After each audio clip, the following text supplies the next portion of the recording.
Guys, आप लोगों ने पूछा था कि कैटरीना कैफ आपकी कौन लगती है, तो मैंने बताया था वीडियो में कि वो मेरी कजन सिस्टर लगती है। उसके बावजूद आप लोग बोल रहे हैं कि आप उससे भी ज्यादा खूबसूरत है। तो गाइज बताइए ना, मैं क्या करूँ इतनी सुंदर हूँ तो?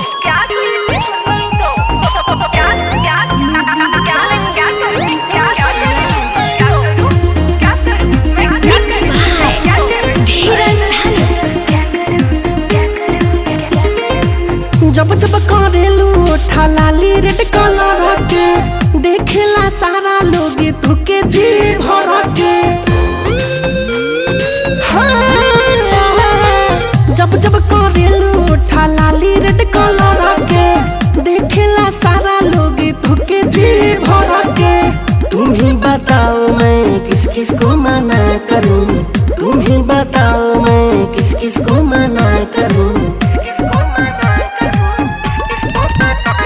मैं इतनी सुंदर हूँ क्या करूँ, मैं क्या करूँ। मैं इतनी सुंदर हूँ क्या करूँ, मैं क्या करूँ।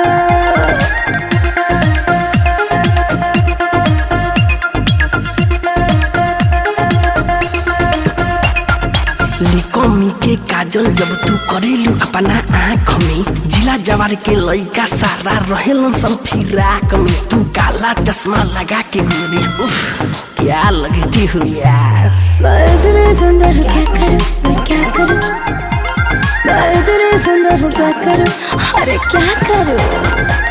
झूठों के टाइम वेस्ट करने दो हम पे, मरदा है जो लोग मरने दो हम पे। अरे ये हीरो क्या समझे, झूठों के टाइम वेस्ट करने दो हम पे, मरते हैं जो लोग मरने दो हम पे। तोहरे बारे में हम सबसे पता करूं, मैं इतनी सुंदर हूँ क्या करूँ, मैं क्या करूँ। मैं इतनी सुंदर हूँ क्या करूँ, मैं क्या करूँ।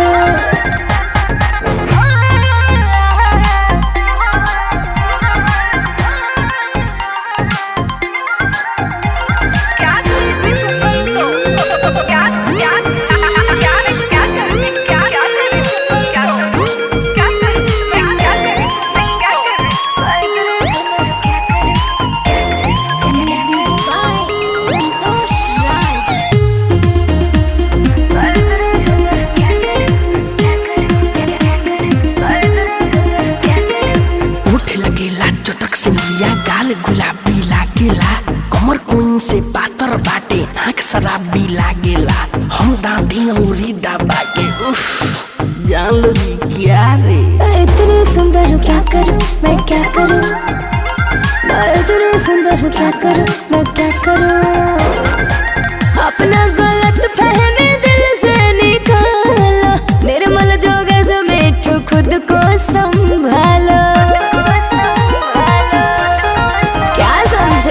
अपना गलत फहमी दिल से निकालो, निर्मल जोगे समेट खुद को संभालो। तेरे पीछे मैं तो दिन भर घूमा करूं। मैं इतनी सुंदर हूँ क्या करूँ, मैं क्या करूँ।